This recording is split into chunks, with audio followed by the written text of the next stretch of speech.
It's time for the Ward Scott Files, hosted by John Martin. Join the Salty Dog and his captain, Ted Yoho.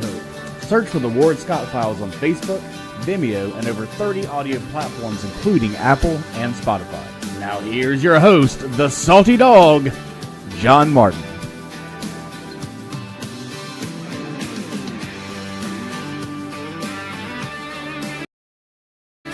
Well, welcome to the Ward Scott Files, hosted by yours truly, John Martin, the old Salty Dog, and my cohort here, Captain Yoho. Welcome to our pirate ship. Good morning, Ted. Welcome, everybody. Good morning, John. How are you doing, buddy?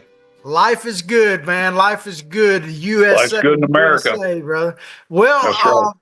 Let's start out, because this is kind of the opening of the weekend, Friday morning here. Let's start out with what I think is some really good news. I think we should hear directly from President Trump. So we got a video. I think so. Right now. I think that's a good idea. Let's check it out. Good news.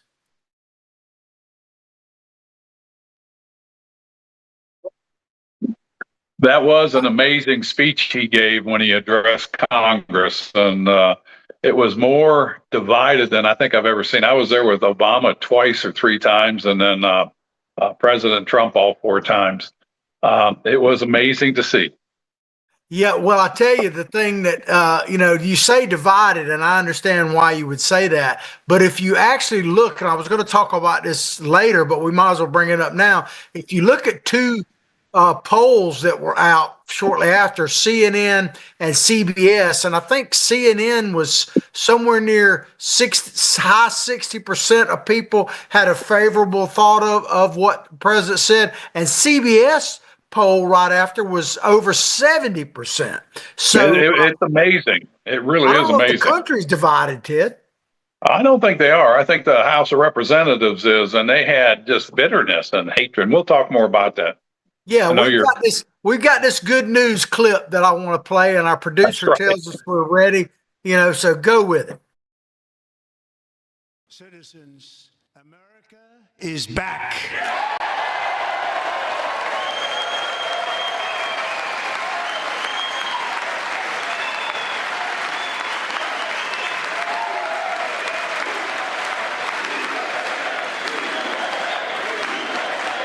America is back, baby. America's back. Back from the precipice, I suppose. But what we've been waiting to hear those words, haven't we? We've been waiting on that, man. And, they were chanting USA, USA after that. And I even heard some pundits, I think that Crockett lady, actually, the new representative from Texas, was saying when she was talking about the USA, USA, she actually referred to it as like she thought it was some kind of Klan rally. I mean, how does that come up when you're chanting USA that it's some kind of Klan rally? It's just incredible. Well, they're so out of touch, and I hope they stay that way, because I don't want to ever see them in power again the rest of my life. And, there has to be a unifying moment. We'll talk about this more when when we get to the segment on who's leading the Democrat Party. Yeah, America is back, and he had a mandate. He has a mandate to do what he's doing, and now it's we have to see what we're going to do with that, and we need to make sure we carry through that as we get into the midterms. Absolutely, and we're going to talk about the midterms in just a little bit. But there was in a way, a highlight, and one of the things that's come out of this is that the Democrats literally turned their back, so to speak. I mean, it's one thing to turn your back on the president, so to speak. I don't agree with all that. It's one thing not to clap or cheer for things that he's saying. Sure. But when you have these moments in the past, and you say, like, you've been there quite a few times, there are always things that are unifying that everybody usually stands up and claps for it, aren't there? Oh, yeah, there is. And I mean, there should be. I mean, that's the bipartisanship that the American people, they should demand. That you should do that on these things. And it was so obvious that they just have such a hatred for Trump. And, I know you've got that picture of Nancy Pelosi.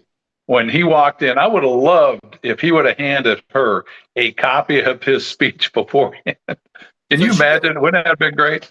Miss Pelosi, Madam Speaker, this is for you.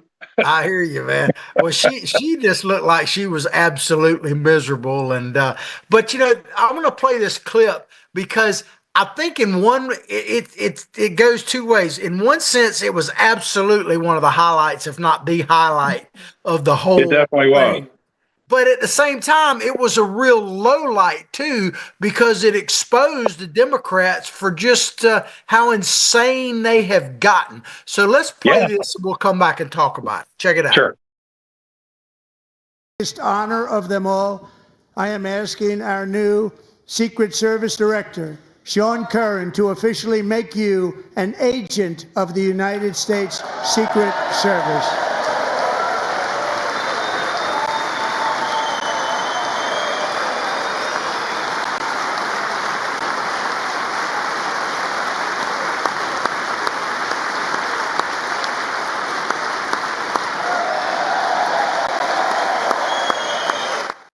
Well, we're back, Ted, and that was young DJ. He's a young kid, 13 years old, I believe now, from Texas with his father. And the guy has had, I want to say, 12 or 13 surgeries to his brain. And now he's always wanted to be a police officer. And President Trump made him an official member of the Secret Service. And you see where he hugged now the head of the Secret Service. Oh man, Gentleman that dove on top of Trump when the assassination attempt in Butler, Pennsylvania, is now the head right. of it. What a moving moment. It really was, and when you see somebody like that, when the Secret Service, they make him a special agent for the Secret Service. His father is there. His father's holding him up, which I enjoyed because you could see the big cowboy belt buckle and the cowboy hat, so you know how he's aligned. But it shouldn't even be about that. It should be about this kid getting recognized for what he's gone through and the aspirations he has. And this was truly inspirational for anybody that's struggling, whether it's a medical condition or something else. To see somebody get recognized and achieved and applauded like that, that everybody on that House floor should have been upstanding and applauding that young man. And they should have had a little bit of sweat in their eyes. Yeah, I mean, and then the next day, I don't know, I'm not going to play this video, but the next day, and I would encourage people to look at it. They had, and I don't know if you saw this, Ted, where President Trump actually invited the father and that young man and some other members of his family into the Oval Office.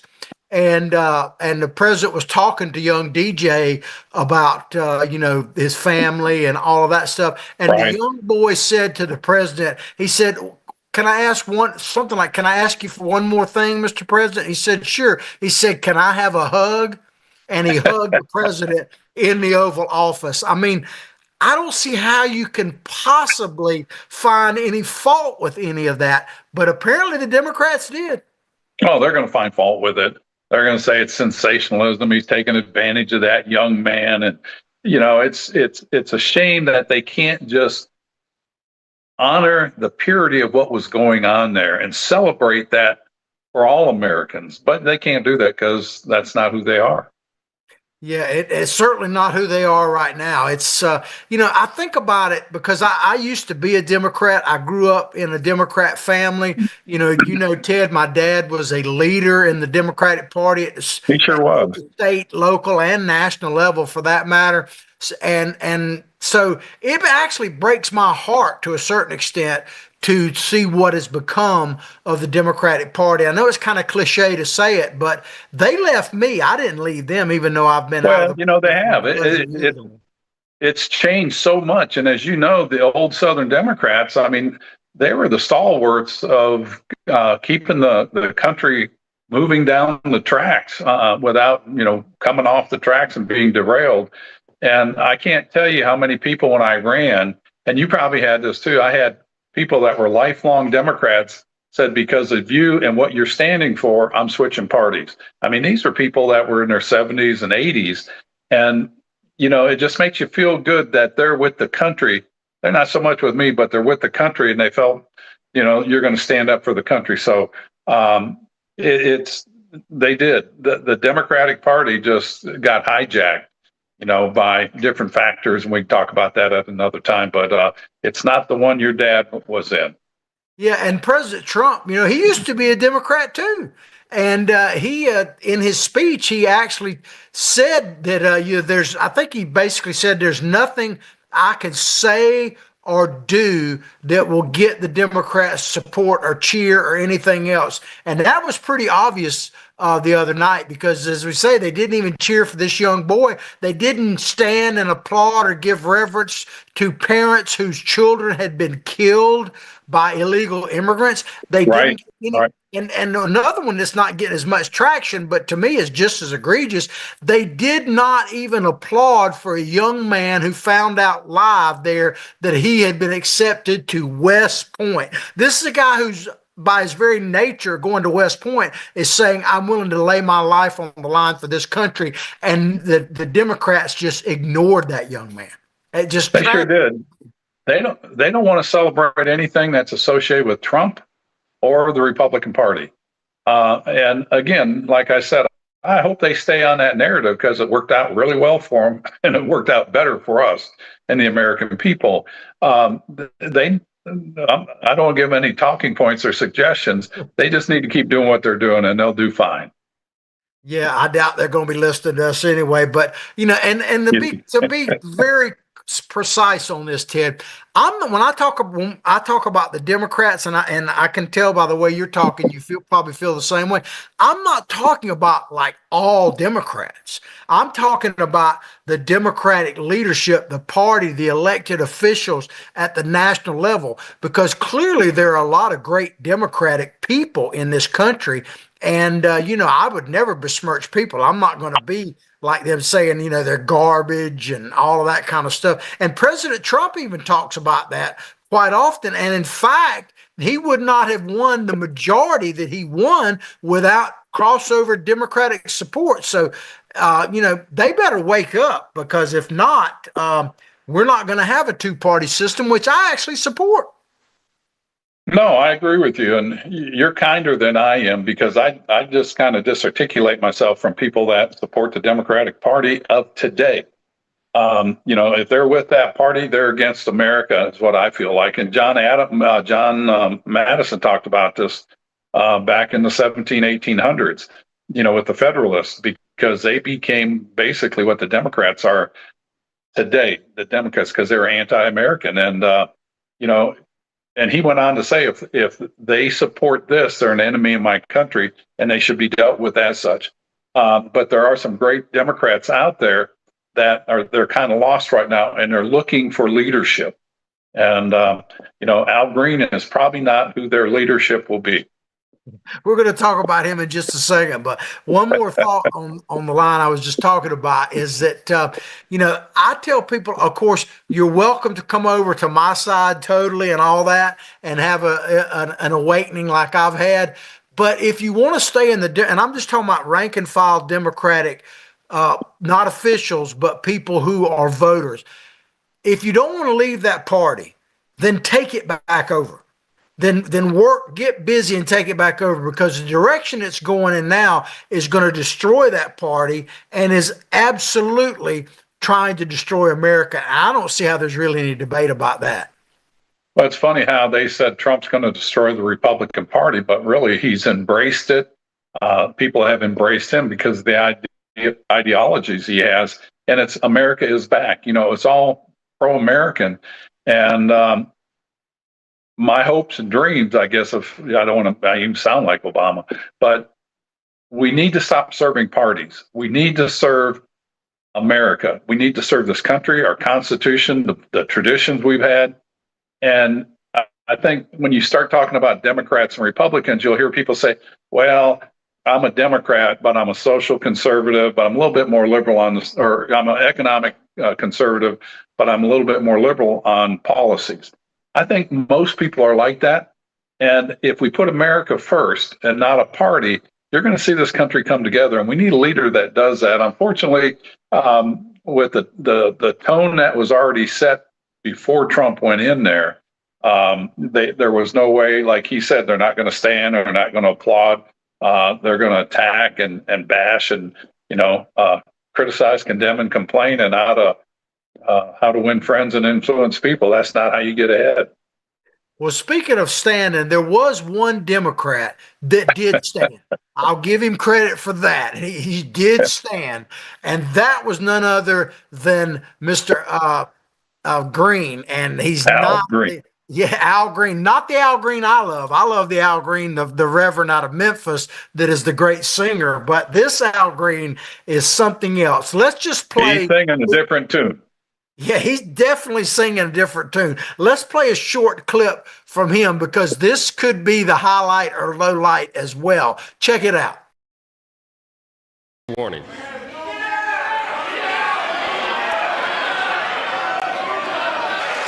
Remove this gentleman from the chamber.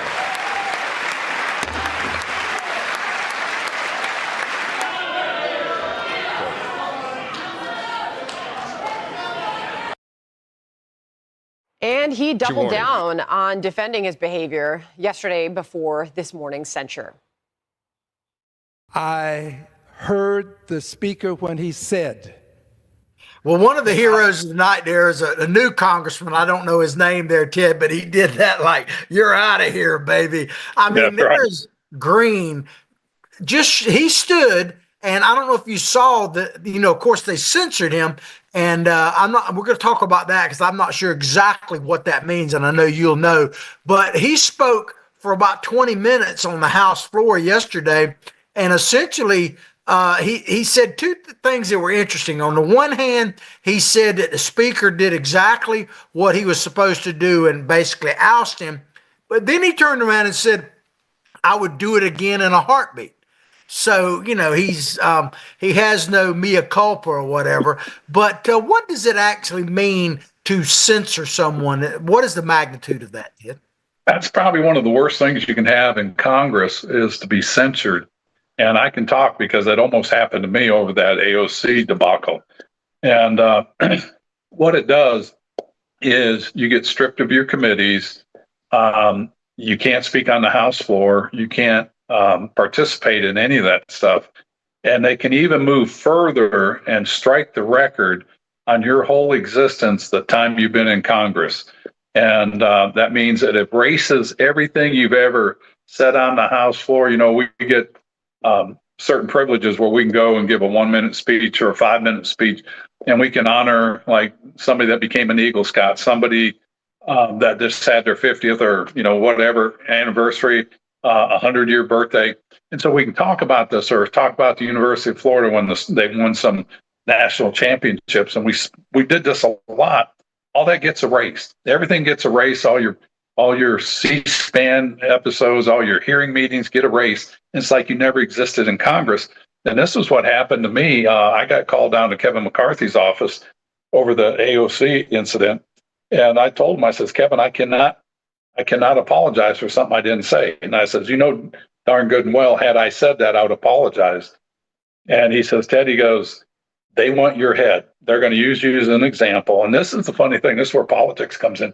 Excuse me. It was coming up to a vote, midterm vote. And he goes, you're going to have a lot of Republicans vote against you because the midterm is coming up and they don't want to side with somebody that's viewed this way. And they're probably going to vote against you. And then they're going to vote to strip the record of anything you've done in Congress. And they have you over barrel. And I was leaving anyways. And so I kind of did what I did. But it's probably the biggest punishment you'll get in Congress other than being thrown out. And that's happened. Well, we saw it with George Santos last Congress. And, that's probably the worst thing that can happen. This is the next worst thing. Al Green needed to be censored. What he did was it was more grandstanding. It was for issues on Al or a spotlight on Al Green. And it's too bad he can't sing because he could go on and make a good living. Well, Ted, you might find this offensive, but it's, how me with things pop in my head and I just got to get them out. I just was thinking while you were talking that actually you and Al Green have something in common. And that it was beyond the potential. That's a stretch there now, John. That's a stretch. Wait till you hear it because I think you might agree. a lot of people may not know this. They're just tuning in the show, but my great colleague here, Mr. Yoho, has done many things, including he was a large animal vet, one of the number one people in this area for many years. I say that to say that he knows what a horse's patoot looks like, and that Al Green is absolutely a horse's bleep me if you need to ass. He There. really is, and it's unfortunate. I don't know what he's done in Congress. I haven't really followed him, but we did work together to get an American citizen out of Vietnam that had been arrested. And Al did work on that with us, along with a couple other Democrats, and we got him out, got him back home to his family. But other than that, I can't tell you a thing about him other than he impeaches every Republican president every year that he's in there, and he'll give up and give five. He'll do an hour speech by himself in the Congress. After all the voting is done, you can have a special order up to an hour, and he'll be out there by himself and just railing and making it sound like he's really important. But I think it's all for just for himself.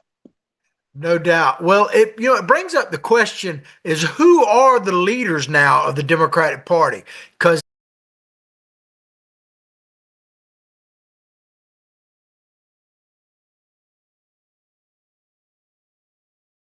to you the courage to look at that, but that one lady, like right in the middle there, I mean, what a scowl she has. I mean, to me, she's like, wow, she's the face of everything that's wrong with the Democratic Party. You want to make a comment on those three? Oh man, well, Al, we already talked about him. He just looks like a wolf man. I mean, angry. He's just angry all the time. Rosa DeLauro is from Connecticut. She's 82 years old, highly educated. She's got degrees in economics. Of course, AOC does too. So we'll put that, let you come out with your own definition of that. But she's been there a long time. She's somebody that went from college. She was an aide on Capitol Hill with Senator Dodd, I think, and then she's never left the Hill. So this is pretty much all she knows. She should be a thespian because she gets up there. It's real theatrical, and of course, she dresses like somebody that should be on Broadway and some of those productions they do. And she is the chairman of the Appropriations or Budget Committee. I forget which one, but it's a very powerful committee, and she's the chairman. Now, I've talked to people that have worked with her, and they said she's pretty rational, but she's got that public persona that she projects with that purple hair. And, my grandma had blue hair, but it was kind of naturally blue. And she baked cookies and she was a nice grandma. And I'm sure Miss DeLauro is too, but she looks she's from Connecticut. I guess she represents the people that send her there. So that tells you what kind of people are up in Connecticut. Not all of them. I hear you. So there's one guy that's kind of, in a way, and I never thought I would ever say this about this gentleman, but appears to be more of a leader of the Democratic Party, and that's Senator John Fetterman from Pennsylvania. I want to read you a little clip he talked about after. That's a good clip, yeah. Yeah, this is what Senator of Pennsylvania John Fetterman said about the Democrats, which he's a Democrat's reaction to Trump's speech. I'm going to read it word for word. He says, a sad cavalcade of self-owned and unhinged pestilence. Fetterman said on a post on X, he said, it only makes Trump look more presidential and restrained. He said, talking about the Democratic Party, we're becoming the metaphorical car alarms that nobody pays attention to, and it may not be a winning message. May not be. What do you think about that, Ted? Fetterman's gone through a transition, and I guess anybody that goes into Congress goes into a transition, because you go from what you think it is to once you get there, and you see the good, the bad, and the ugly of it. But he is somebody I never would thought would become a voice of reason for the Democratic Party. I remember him early on saying, I'm not here to serve a party. I'm not going to be owned by either party, and I can applaud him for that, because that's what I told our leadership when they says, well, you owe the Republican Party $300,000 in dues. And I had to straighten them out on that. And, when he starts talking, and he's one of the more rational voices, it's a good thing in one way, but it's scary because he's the only one that's doing that I see. And I know there's some other people like that, but some of the people I've worked with, like when we passed the Build Act that created the Development Finance Corporation, which incidentally I'll be in D.C. Tuesday to be an expert witness on that at the Foreign Affairs Committee. One of the senators I worked with is kind of gone further to the left, and they're going to that liberal progressive, and they're afraid if they don't go that way, they're going to be challenged by the squad. And if you're afraid to stand up for what's right, and you're more interested on being elected, that's the true sign of a politician, because they worry more about their next election than they do about their next generations. And, I just hope they stay in power, or I hope the crazies or the radicals stay in power in their Democratic Party to keep them in the minority long term. Well, Ted, I tell you, and I say this from the heart, man, we miss you up there. I'm not besmirching anybody else. We miss you up there in D.C. because not only were you a man of your word and kept to the term limits, but you were willing to speak truth to power. And you just mentioned a couple of things. So if people don't know you, I appreciate it, Yoho, because you represent everything that should be in D.C. And people like Al Green and those others, they represent and there's Republicans like it too, in a way. They represent everything that's wrong with D.C. and that certainly didn't fit your bill. Well, I appreciate you saying that. And, there's still time on the calendar and the clock. You never know what'll pop up.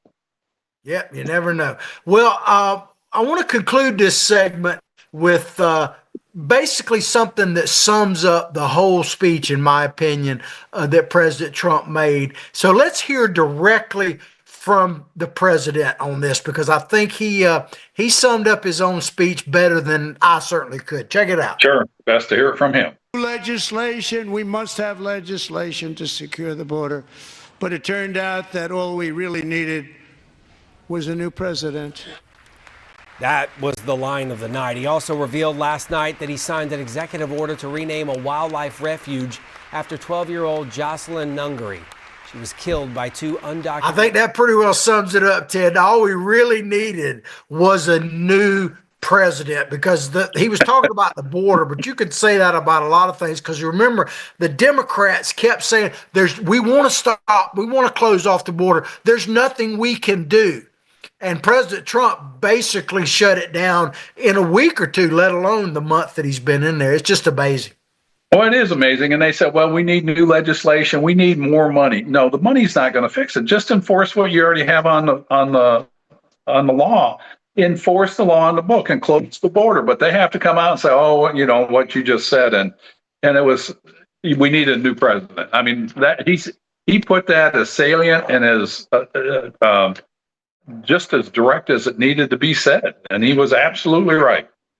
Absolutely. Well, we're going to take a brief commercial break right now. So check out our sponsors. If you'd like to be a sponsor, you'll see the tag on there that says Contact Freddie, because we couldn't do it without you as sponsors. And so we greatly appreciate it. And we appreciate people listening to the show and supporting our sponsors. We'll be right back. Sure do. And that helps us get the word out. And we want people to join this podcast to talk about these issues that are important for the next election.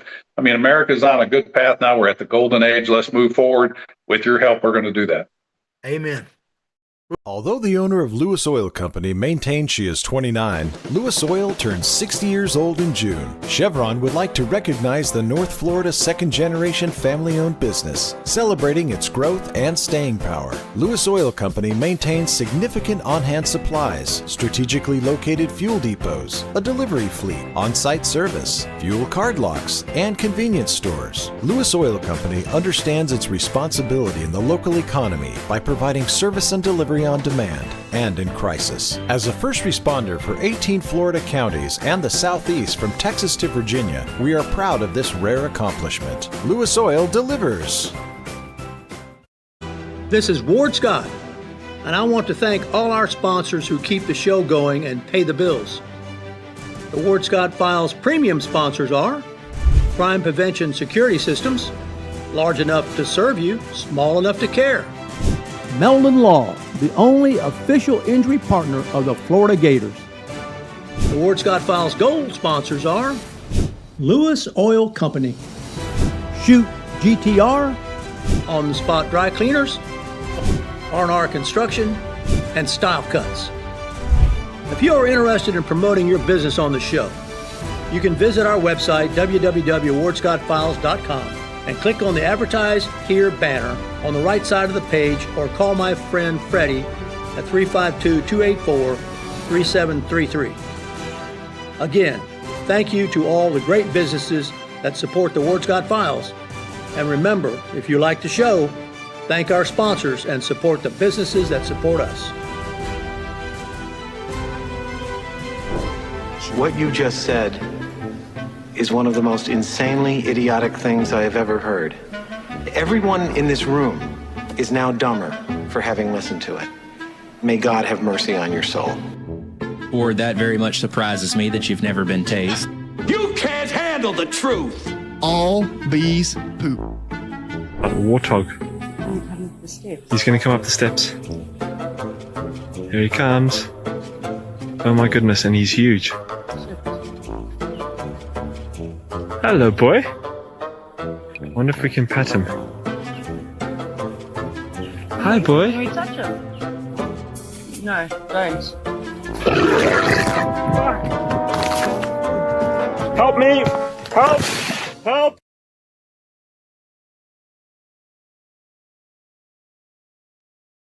Thank you for tuning in with us. Please support our sponsors. If not, we'll put that warthog that you always see on you. Well, Ted, it was a busy week in D.C. I guess every week is busy with Donald Trump at the helm, but there were a couple of issues that came up during the week that I wanted to touch base on. One was before President Trump's speech, and the other was after. And I know, as I say in my notes here, this is shocking but not surprising. There was a bill before the Senate. I think it may have already passed the House, and Tommy Tuberville from Alabama, senator from Alabama, has been pushing it a couple of times, and this is to try to prevent transgender, basically men competing against women at every level in sports. And not a single Democrat voted for it. So they got to have 60 votes basically to keep it from, to put closure on it to actually pass. But not a single Democrat. As I say, it's shocking but not surprising. Your thoughts on that, Ted? No, I think, again, this is a strategy I hope they keep following. It worked so well for them last time. And, if they keep following that, they'll never be back in power, which is a good thing for our country, and I'll sleep better at night. I think, the Bible says this. God said it, I created man and woman. Trump said it, there's man and woman. And if people are hell-bent on having trans athletes, which if somebody wants to do that, that's fine. Go ahead and do it. But I think you should compete in a trans athletic arena, and knock it out in there and, see if you can fill the stands and get sponsors. I'm sure Dylan Mulvaney will from his debacle at that beer company. Bud Light probably won't do it again. I can't say their name because they're not sponsors. That's true. I messed up. No, you just messed up there, John. We'll change your image, Bud Light. Come to us.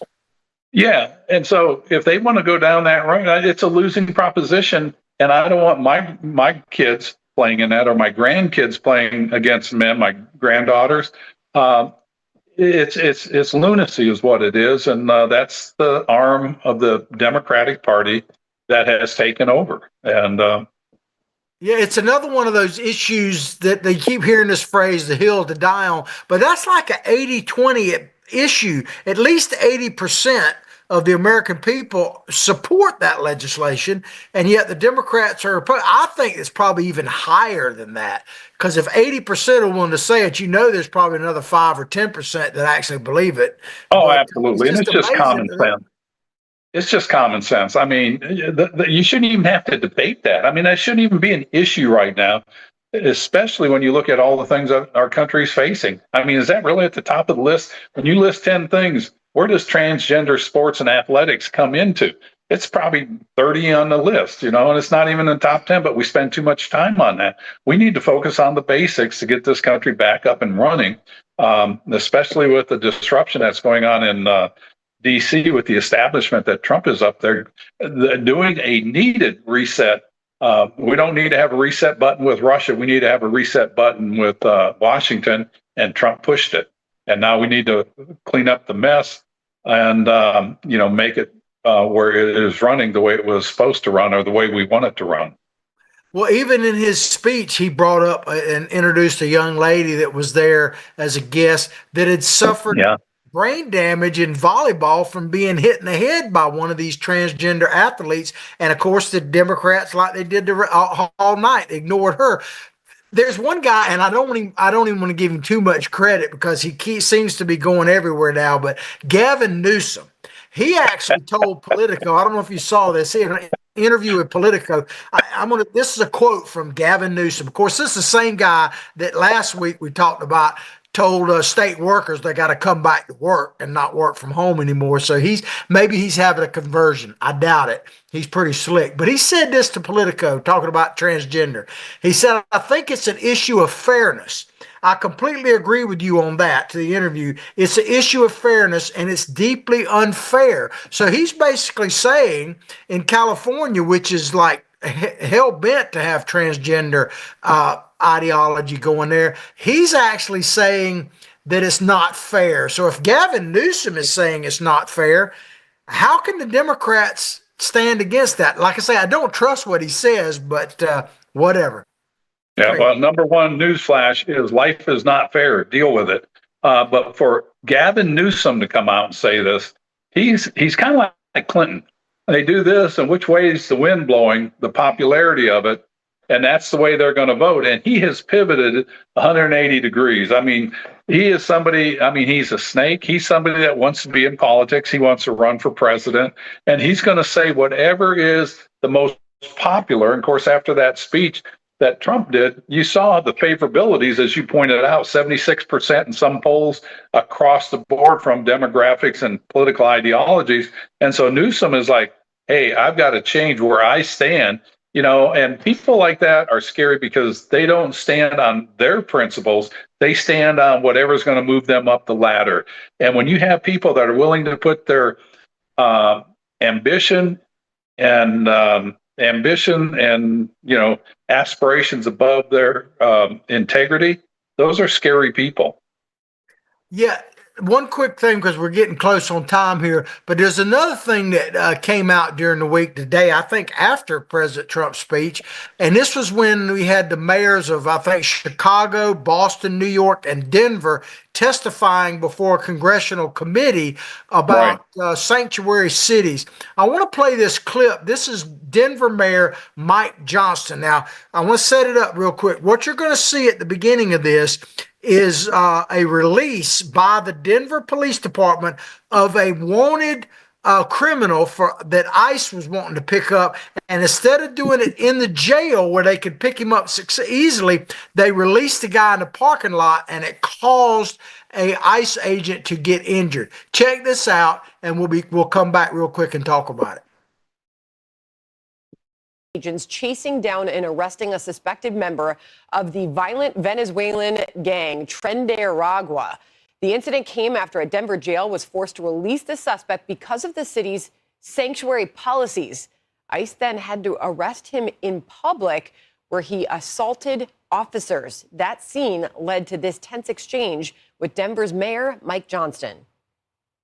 Did you release him to the streets? You release him to ICE? What we do, sir, is we release him from our county jail, and we coordinate with ICE on that release time and release date so that ICE can come and pick them up from that location. You can say, hey, what? Here's what we're going to do. We're going to hold him. You come in and bring 2 officers in, and you turn him over there. Why not do it that way? We have a city ordinance. You know why you don't do it that way? We have a city ordinance that governs. Because you're a sanctuary city. This is the whole point. And that wasn't the only fiery moment from the hearing, including progressive.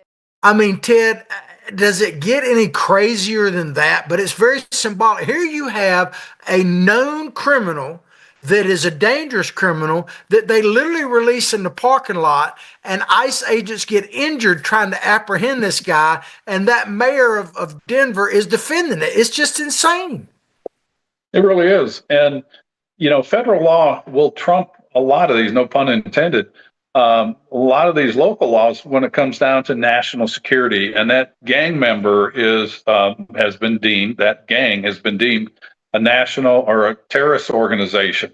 And with county or state governors or mayors, if they're not abiding by that, they're abetting criminals and gang members and national terrorist groups, and it puts the Custom Border Patrol agents in harm's risk, let alone the public. You can imagine if there's somebody walking by and he grabs them and threatens to kill them. The danger that puts these people in. I just don't understand their thinking on that. But to bring it back to a local level, we had a sheriff in here when I ran, and you know her. And it was the whole sanctuary city thing. And I had a long conversation with her that she needed to enforce these. And she goes, well, I know that's the law, but we're not going to do that because we fear of the lawsuits that we don't want to have. And I'm like, how can you do that? This is not good. We shouldn't be a sanctuary city. And but you don't get the politics you want. You get the one that just show up because people don't vote for the right people or they don't get involved. And so we need to change the makeup of the Alachua County, or you need to change because I don't live over there anymore. But we're trying to do it one show at a time. One show at a time, and it's at the local level. And so until people get upset enough and say, we don't want this anymore, it's going to continue in these sanctuary cities. And it's a loophole, and it's something that shouldn't be done. Absolutely. And, I hear all the time the Democrats' response to any of this is, oh, well, there's no evidence that illegals commit crimes more than others and all that stuff. The thing I would tell them that not all crime could be committed, but every crime that is committed by an illegal immigrant alien to this country could be prevented because they shouldn't be here to start with. And we've had people killed. I personally know someone who was killed. Their son was killed by a drunk driver that was an illegal immigrant, been deported several times. I mean, the list goes on and on. But every one of these crimes could absolutely be prevented because they shouldn't be here. Yeah, I agree. And I know you've got another clip of one of the outspoken members of the squad trying to justify this garbage. Yeah, it is. It is crazy. Well, I wanted to go ahead and give you some time because people are always, they want it. I mean, they hear what I'm saying all the time. At halftime, it might not make sense, but the great Ted Yoho, the captain of our pirate ship here, join us every week, by the way. We're not only on Facebook, but we're on YouTube, the Ward Scott Files podcast. Pretty much anywhere you can see your favorite podcast, you can tune into us. So we appreciate that. Chime in on it, and we'll answer your questions as best we possibly can. But one of the things you wanted to talk about, Ted, was your concern about some of these layoffs, the federal layoffs, and how that might impact the midterm election and stuff like that. What are your concerns about that? Well, when you start disrupting the status quo, and it needed to be disrupted, and what Trump is doing, I'm applauding for him, but I also knew there was going to be some blowback from that. And the blowback is, I knew there was going to be lawsuits coming up, and that's going to bog that whole process down and slow it down, the reforms that need to be done. And we can debate, could it have been done better or differently? And I'm sure that there always is a different way to do it. But what we have to do is deal with what there is now. And you've seen President Trump back off of signing the executive order to do away with the Department of Education. They've held off on the USDA, which has over 100,000 employees, and a lot of them are working remotely. And, they're going to force people back to work, which I'm 100%. If you don't show up, you don't get paid, is what I always thought, which is funny because I'm a brand new congressman in 2013, and my chief of staff called me. And he said, sir, OPM, the Office of Personnel Management, called us and it's a snow day. I said, well, that's good. He goes, so people aren't coming in. I said, what do you mean people aren't coming in? And he goes, well, they said that OPM said they didn't have to come in. I said, you tell them if they want to get paid in my office, they need to show up. And it was, they weren't used to that up there, because I come from, if you want to get paid, work. And I think it's a very easy concept. So Trump has to work through this, and he needs to do it as fast as he can, because I think what you're going to see, people get laid off. They are laid off according to the courts. They'll find out they weren't laid off properly, and now they're going to have standing to sue the federal government. And I know some people say the federal government can't be sued, but I think you're going to see people get some large settlements out of this if we don't right that ship in the way they're doing. And again, we need to focus on the reform, make sure the reforms are done. And you're going to see if they can move through this quickly and get those agencies running like they're supposed to, that a lot of this will just go away and people forget about it because they're going to be focused on the results. And if we focus on the results going into the midterm, they'll gain more of a majority in both chambers. And we absolutely need to do that to get. We sure do. Because you imagine what he's doing in 30, 40 days, what he could do if he has a good, solid 4 years. So, right. Go ahead. And I talked about this, when the Chevron deference case got overturned from 1984, and I'm not going to go into that, other than the Chevron deference gave the administrative agencies like your EPA, Department of Labor, and all those, it gave them authority to be almost self-regulating, writing their own rules, putting in fines, doing their own judiciary work, basically. That's good that it got overturned, but if Congress does not act to write legislation moving forward for future Congresses of saying what an agency can and cannot do, it's going to move right back to where it was in an administration or two. And that's what's going on with these changes he's making in all these agencies. I applaud that, but I think it's just as important to work with your people in the House and the Senate to build legislation to make sure these agencies can't get back to where they were. That was so onerous on the American people and businesses, and it stymied, businesses, drove up costs, and all that stuff comes back to us as the consumer and drives up costs. So you've got to be doing this at the same time and get champions in the House and the Senate to do that. I know the president wants to do that. He's very much aware of that, at least what he's saying, but it is a concern.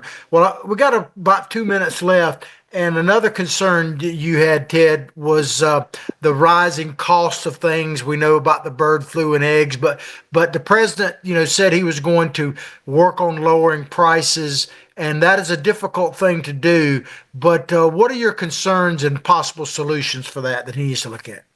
Well, it's pretty much along the same lines. One of the reasons he got in there is Biden was in denial and Democrats were in denial that prices rose and that inflation was out of control. They talked about the rate of inflation has slowed. The rate of inflation has slowed. That part was true. But what they don't talk about is the elevated prices of products, your eggs and all that. They didn't go down. They were still going up, but it wasn't going up as fast as it was. And so Trump ran on bringing inflation under control.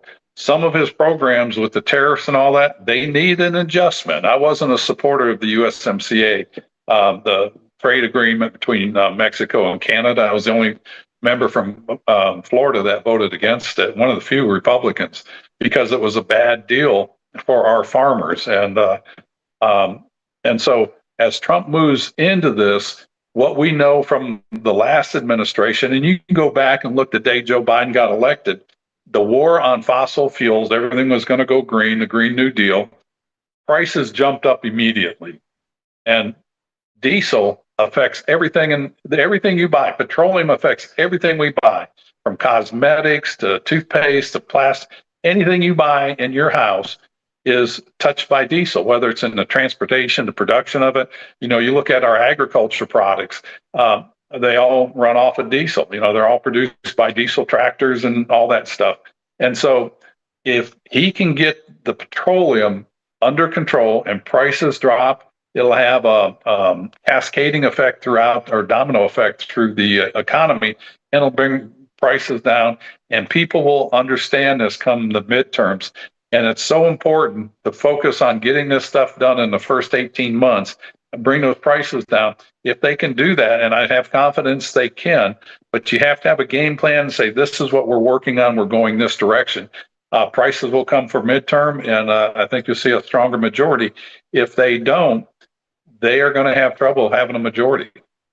Yeah, well, President Trump, good advice I want to give. He needs to be watching our show so he can hear from you, Ted. Well, we appreciate everybody tuning in to us. As I say, you can watch us live on Mondays and Fridays. We're going to expand the show in the not too distant future. Check it out on YouTube, Ward Scott Files podcast on YouTube, or wherever you see your favorite podcast.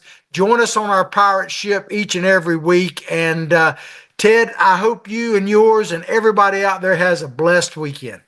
You too, buddy, and I hope all of our listeners do too. And support our sponsors and pass the word around. And this is our fourth or probably our sixth show, and we're in the growing phase, and it'll get better and stronger.